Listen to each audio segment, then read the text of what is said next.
bonjour à tout le monde.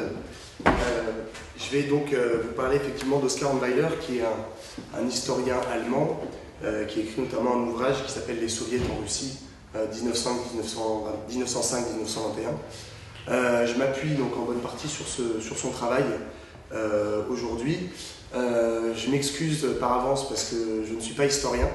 Donc voilà, c'est pas vraiment une démarche d'historien que je présente. Moi, j'ai plutôt une formation de théorie politique.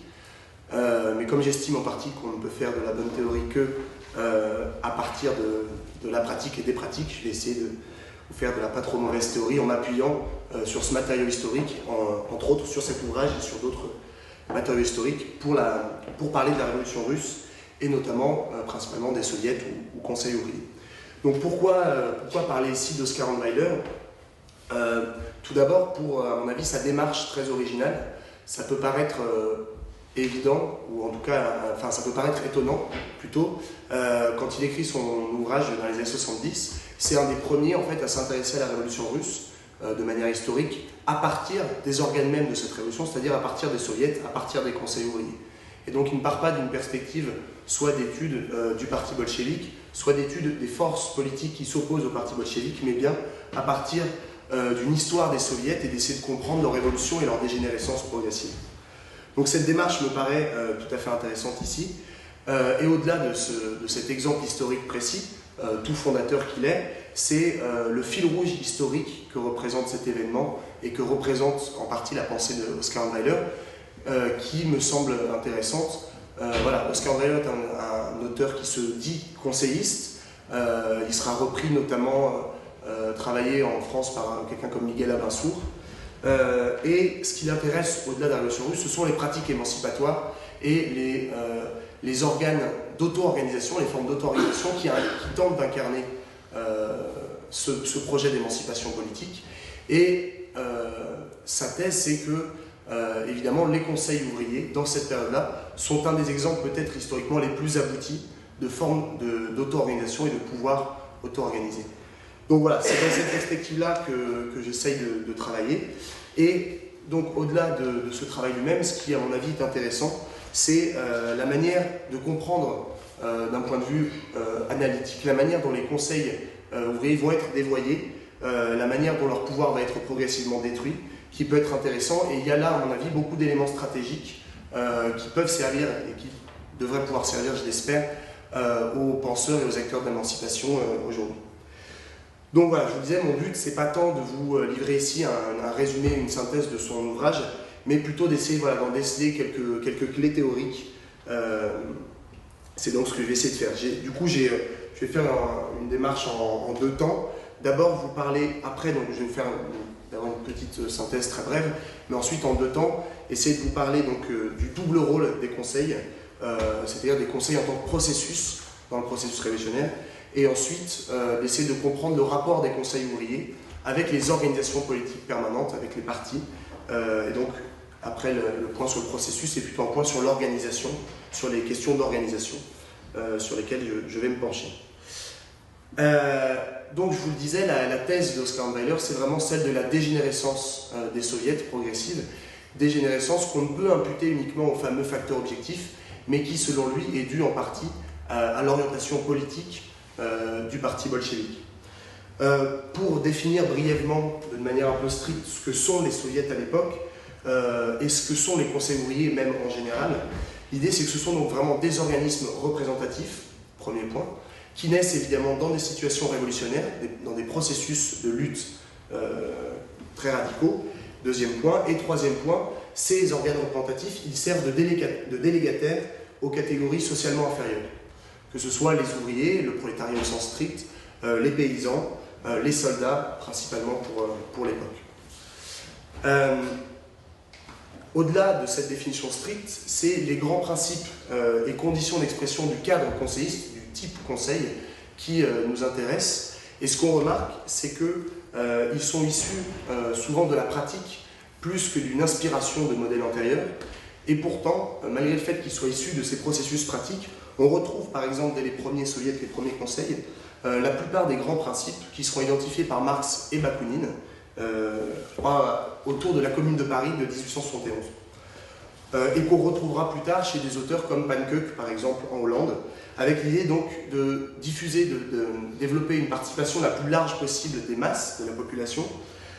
Donc ce sont des masses qui doivent être agissantes et délibérantes depuis la base, et ensuite avec un processus de délégation de manière pyramidale, mais ce processus de délégation s'appuie toujours sur une base concrète, c'est-à-dire sur une base du travail, des lieux de travail, ou une base géographique dans le cadre des communes, des municipalités, etc. À partir de là, on a une conception assez particulière qui se développe de la représentation politique, très critique évidemment des théories libérales de la représentation, avec l'idée que les élus sont plus des délégués ou des mandataires. Et ça passe par tout un tas de procédés que je ne vais pas détailler ici, mais simplement quelques exemples. Principalement, évidemment, l'élection de la fonction publique, de toute la fonction publique, administrative, politique, la limitation de son traitement au salaire moyen, la révocabilité et le contrôle permanent de ces délégués, la rotation des tâches favorisée le plus possible, l'éducation politique par la pratique, par le fait justement d'accéder à des fonctions politiques de délégation, la reddition des comptes, la diffusion aller-retour, on va dire aller-retour d'informations entre la base et le sommet. Voilà, c'est une liste non exhaustive, mais une idée de ces grands principes qu'on retrouve dans les conseils et qu'on trouvait déjà en partie dans la Commune de Paris. Le dernier point qu'on peut constater pour cette introduction, c'est l'idée que ces formes de pouvoir, que sont les conseils ouvriers, que sont les soviets, ont souvent un succès numérique, je dirais, dans leur apparition, souvent en tant que forme nouvelle, qui sont vécues par beaucoup d'individus, par beaucoup de personnes qui s'approprient ces organes, comme justement beaucoup plus facilement appropriables, parce que vierges de tradition politique, plutôt que les organisations, contrairement aux organisations permanentes de type parti ou syndicat. Et donc, elles semblent, au moins dans un premier temps, pour beaucoup d'individus, elles semblent pouvoir faire converger différentes traditions socialistes dans une perspective révolutionnaire. Voilà. Rapidement, donc, pour vous dire quelles sont les grandes parties de cet ouvrage, en gros, c'est un travail que fait Andweiler en 3 temps. D'abord sur 1905, avec l'apparition, donc les premiers soviets et les premiers conseils ouvriers apparaissent au moment des grandes grèves de 1905, avec une analyse du retard d'ailleurs à l'allumage, et j'y reviendrai, des organisations politiques en ce qui concerne la compréhension de ces soviets. Ensuite, dans un deuxième temps, 1917 évidemment, avec toute la progression, l'évolution du rapport de force, l'apparition des soviets et l'évolution du rapport de force jusqu'à la prise du pouvoir des bolcheviks. Et dans un troisième temps, ce qu'on peut appeler l'après-révolution, avec le rapport très ambivalent du pouvoir bolchevique aux soviets, un rapport assez tactique, on le verra, et qui évoluera vers une dévitalisation progressive et même totale du pouvoir réellement soviétique. Voilà. Pour venir un peu sur le fond de mon propos, le premier point, donc, la question du double rôle, de ce que j'ai appelé le double rôle, la double fonction des conseils ouvriers. D'abord, un préalable, il faut comprendre la transformation spontanée de la nature des conseils ouvriers. Et ça, c'est très important. Dans le contexte d'émergence, il faut comprendre que ce sont des organes qui apparaissent toujours, d'abord comme dans un objectif de direction unifiée des luttes et de la grève. C'est d'abord des organes qui se proposent d'unifier de manière autonome la lutte et la grève, donc en rupture en partie avec les directions syndicales de l'époque, et l'idée d'unifier les différents représentants du mouvement de grève. Ça, c'est le premier rôle. Et ce qu'on constate, c'est que très rapidement, par la pratique et par l'évolution du processus révolutionnaire, par l'extension de la lutte, les soviets se transforment, changent progressivement de nature et se posent en jalon de réorganisation du pouvoir. Et donc, c'est tout le processus progressif de double pouvoir qui se met en place. Et donc, pourquoi je dis changement de nature?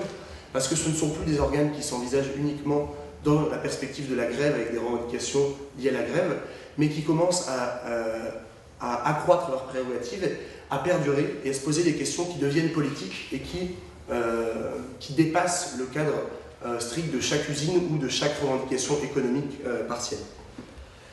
Et donc ce qu'on voit, c'est par ce processus, par ce changement de nature, ces organes que sont donc les soviets se dotent en fait d'une double fonction qu'on peut appeler une fonction de destruction et une fonction de construction. C'est une fonction de destruction de l'appareil d'État et une fonction de transformation des rapports sociaux, donc de reconstruction de ces rapports. Qu'est-ce que ça veut dire? Ça veut dire qu'ils agissent d'abord et avant tout peut-être comme organes de lutte, organes de destruction. Ils sont chargés donc d'étendre la grève, d'étendre le processus révolutionnaire, et au fur et à mesure qu'évolue la lutte, se pose la question du rapport à l'État, et donc se pose la question du renversement du pouvoir en place. C'est donc une question première d'efficacité, d'accord, d'efficacité de la lutte, d'organes de lutte qui se pose. La deuxième fonction, je le disais donc, ils agissent comme embryons de pouvoir alternatifs en même temps, c'est-à-dire comme organes plutôt de construction, c'est-à-dire que par les processus démocratiques qui sont mis en pratique, par le rapport au pouvoir, la délégation que je présentais tout à l'heure, on commence à mettre en œuvre déjà ici et maintenant une transformation des rapports sociaux. Et c'est ce deuxième élément qui sera moins bien perçu par les organisations politiques. Quand je parlais tout à l'heure de retard à l'allumage, je vous donne juste une toute petite citation de Karl Radek qui est assez illustrative. Il dit en 1922, à l'époque, donc en parlant de la révolution russe, les marxistes russes eux-mêmes et les Européens à plus forte raison encore ne s'aperçurent pas qu'il s'agissait non seulement d'organisations de lutte contre le gouvernement bourgeois, mais d'embryons de la future organisation du pouvoir prolétariat. Voilà, donc il met clairement en lumière ce double rôle. Et à mon avis, on touche là, en fait, à l'un des paradoxes centraux du processus révolutionnaire, qui est, en fait, on pourrait dire un paradoxe entre la nécessité de l'efficacité, d'une part, et l'exigence de démocratie, d'autre part. Ou, on peut dire, entre une forme de pragmatisme et une forme de radicalité qui sont nécessaires. Cette contradiction, elle est essentielle, et à mon avis, on la retrouve dans bien des processus révolutionnaires. Et en fait, c'est ce qui a poussé l'immense majorité, je pense, des courants politiques qui se sont voulus émancipatoires, à scinder en deux temps séparés la transformation sociale. C'est-à-dire, dans un premier temps, prendre le pouvoir, une vision instrumentale du pouvoir, prendre le pouvoir, et dans un deuxième temps, transformer, une fois la prise du pouvoir, les relations sociales. Voilà. Et donc on voit bien qu'on a une temporalité ici distincte entre deux temps de la transformation, soit un rapport plutôt tactique, je dirais, c'est plutôt l'orientation communiste classique et l'orientation proposée par les bolcheviks, donc de proposer d'abord la prise du pouvoir et ensuite la transformation des relations sociales, soit plutôt dans des dérives plus spontanéistes ou anarchistes, l'inversion de ce rapport, de dire il faut d'abord transformer les relations sociales ici et maintenant, et la question du pouvoir viendra après. Mais dans les deux cas, on a, si on voit ça comme deux écueils, on a une scission entre deux temps distincts. Et l'intérêt, à mon avis, du pouvoir des conseils, et on le voit très clairement dans le cas de la Russie, de la révolution russe, c'est cette tentative partielle, inaboutie, très difficile, mais cette tentative de fusionner, ou en tout cas de comprendre dans une relation permanente ces deux étapes. C'est-à-dire, pas de renversement du pouvoir sans organisation démocratique, et pas d'organisation démocratique effective et réellement durable sans garder la perspective de renversement du pouvoir. Et donc c'est vraiment là le nœud, là-dedans que se noue, à mon avis, cette double tâche qui me semble ambitieuse mais indispensable pour un projet d'émancipation, qui est assigné en tant que tel au Conseil et au processus d'auto-organisation. Ça permet d'identifier cette double tâche, certaines limites qui sont en fait liées au processus révolutionnaire en lui-même. C'est-à-dire que sans extension du processus révolutionnaire, sans extension du projet d'émancipation et de la lutte en tant que telle, il n'y a pas de conseil effectivement révolutionnaire. C'est-à-dire que la présence de conseils en période non révolutionnaire, dans une absence de lutte, se réduit vite en fait à la volonté de proposer d'autres rapports sociaux, mais découplés d'une perspective stratégique. Et c'est ce qu'on verra par exemple après l'échec de la Révolution allemande, où la République de Weimar va dans un premier temps reconnaître légalement, donner une existence légale au Conseil ouvrier, mais qui vont être vidés de toute substance réellement révolutionnaire. Donc, voilà, le risque c'est aussi de tomber dans une fétichisation de la forme des conseils. Un conseil ouvrier, tout démocratique qu'il soit, s'il n'y a pas de perspective derrière, est bien vite réduit à son deuxième rôle, donc de transformation sociale, et oublie son premier rôle. Et ça pose également cette question, celle de l'institutionnalisation, et donc de la pérennité, est-ce qu'elle est possible, cette pérennité, du pouvoir des conseils? Est-ce que l'institutionnalisation, finalement, elle est inéluctable? Et on voit bien très souvent dans les processus révolutionnaires que ce soit par une perte de substance due à l'échec d'une révolution, ou par une simple routinisation de la pratique, que le problème, en fait, c'est celui de la continuité de l'activité politique des masses en dehors des périodes révolutionnaires. C'est un vrai problème et en même temps c'est une condition qui paraît indispensable pour une démocratie effective et pour un processus d'émancipation qui ne soit pas récupéré, je dirais, par an. Le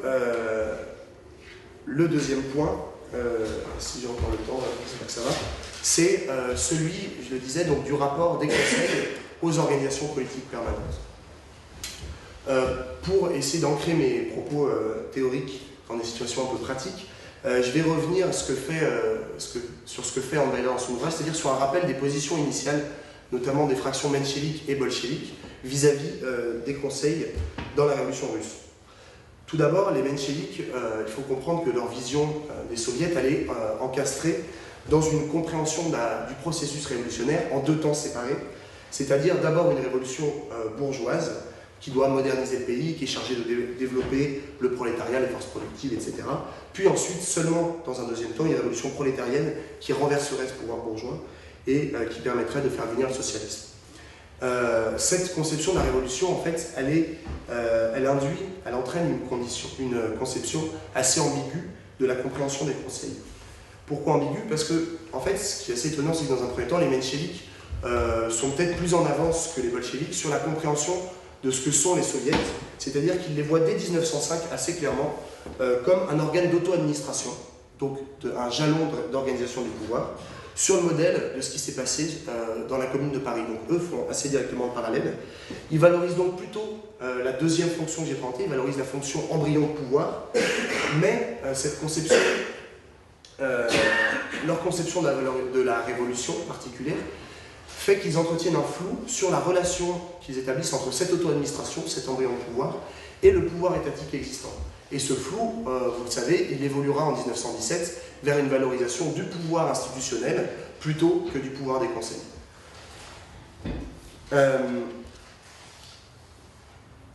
Sur la vision plutôt du parti bolchevique, une chose qui me paraît importante de rappeler, parce qu'on l'oublie très souvent, c'est qu'en 1905, quand les premiers soviets apparaissent, il y a une vraie hostilité très très forte des bolcheviks vis-à-vis des conseils. Ils sont tout de suite vus, et là par l'ensemble du parti bolchevique, comme une organisation interclassiste, apolitique, qui n'est pas capable de développer une ligne proprement politique révolutionnaire. Il y a des passages très très durs. Juste par exemple un tout petit extrait d'une résolution du parti en 1905 qui dit, en parlant donc des soviets, les organisations apolitiques de ce genre sont incapables de suivre une ligne politique distinctement prolétarienne et risquent de nuire à la cause de la classe. Donc vous voyez une vision très hostile à l'origine. Et en fait, c'est Lénine qui commencera, mais par une position très ambiguë, après 1905, à faire évoluer cette position en commençant à voir dans les soviets une forme d'embryon de gouvernement révolutionnaire. Mais dans cette droite ligne d'hostilité et un peu de retard à l'allumage, le rapport des bolcheviks aux soviets, à partir de 1917, sera un véritable zigzag permanent, allant de l'hostilité publique à peine voilée envers les soviets, vraiment, à l'enthousiasme débordant, par exemple, des thèses d'Avril, au moment du mot d'ordre « tout le pouvoir aux soviets ». Et en fait, ce zigzag permanent, ce qu'il cache, c'est, ça Andreï le montre très bien avec des illustrations très pratiques que je n'ai pas le temps de présenter ici, ça cache en fait un rapport réellement tactique et instrumental aux soviets. Et là, donc, vous voyez que dans ce cadre-là, on ne valorise non plus la deuxième fonction, mais uniquement la première, c'est-à-dire de voir les soviets uniquement comme un organe de lutte chargé de renverser le pouvoir. Ce qu'on voit bien, pourquoi présenter ces deux positions? À mon avis, ce qu'on voit bien, au-delà de ce contexte très particulier, c'est la présence dans ces positions potentielles de deux écueils qu'on retrouvera presque partout dans les processus révolutionnaires qui suivront. Le premier écueil, donc, c'est ce que je disais, ce rapport tactique au Conseil. On priorise absolument la question du renversement du pouvoir et de la prise du pouvoir.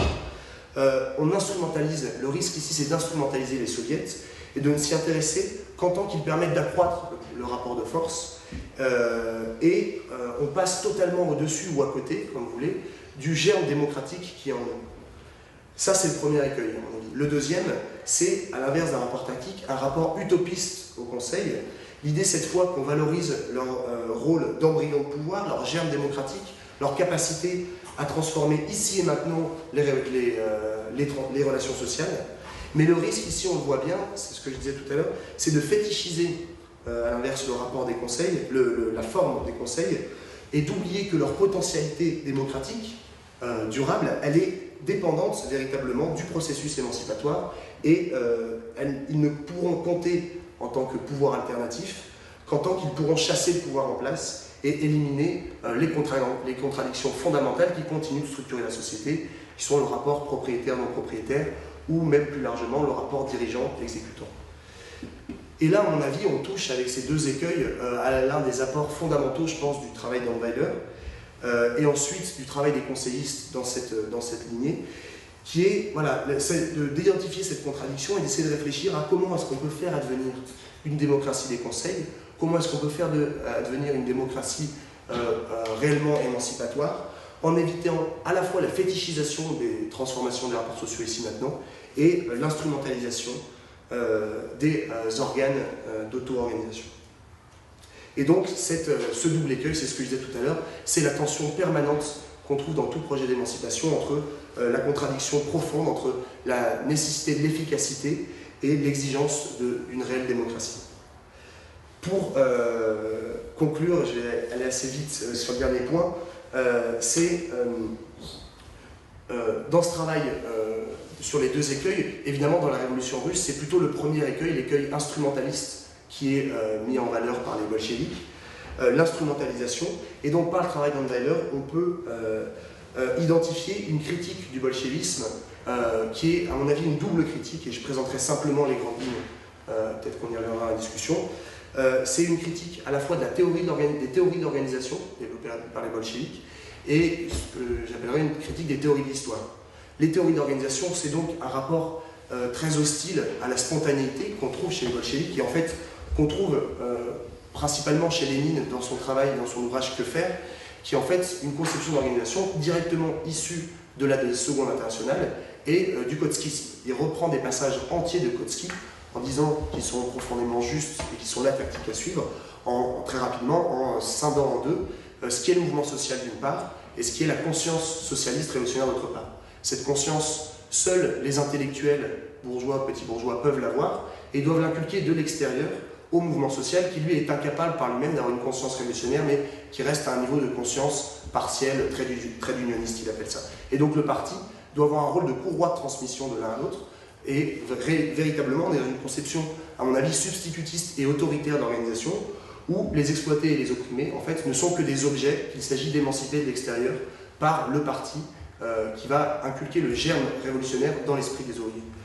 L'écueil opposé, que je ne présente pas ici, c'est l'écueil à mon avis spontanéiste de l'organisation, qui est à mon avis aussi problématique pour d'autres raisons, mais voilà, que je ne peux pas développer. Dernier point, donc, la théorie de l'histoire, qui à mon avis est liée évidemment en sous-tend cette théorie de l'organisation, qui est présente chez Lénine, chez les bolcheviks, mais au-delà en fait qui est présent dans certains pans de la pensée de Marx lui-même, où en fait si on estime que l'évolution historique est un processus qui est entièrement rationalisable et explicable de fond en comble, qu'il y a un seul registre de vérité objective pour expliquer l'évolution du processus révolutionnaire, alors évidemment il faut laisser la direction de ce processus à une avant-garde qui est capable de comprendre, de saisir cette vérité objective et qui détient cette vérité.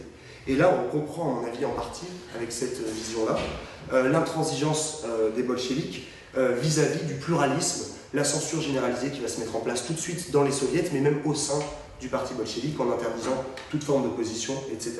Et en réaction à ça, on a des courants qui sont sous-exploités à mon avis, qu'on appelle les courants au sens large communistes des conseils ou à la gauche du bolchevisme, qui eux valorisent beaucoup plus l'importance des facteurs subjectifs et le rôle des éléments spontanés pour dire que la réalité, l'histoire n'est pas réductible à une vérité objective, mais que voilà, il y a réellement dans le processus spontané des masses des éléments qui peuvent permettre de tirer plus loin, de tirer en avant ce processus révolutionnaire. Voilà, désolé d'avoir été un peu long. Merci beaucoup, il nous reste 40 minutes pour la discussion. Je propose de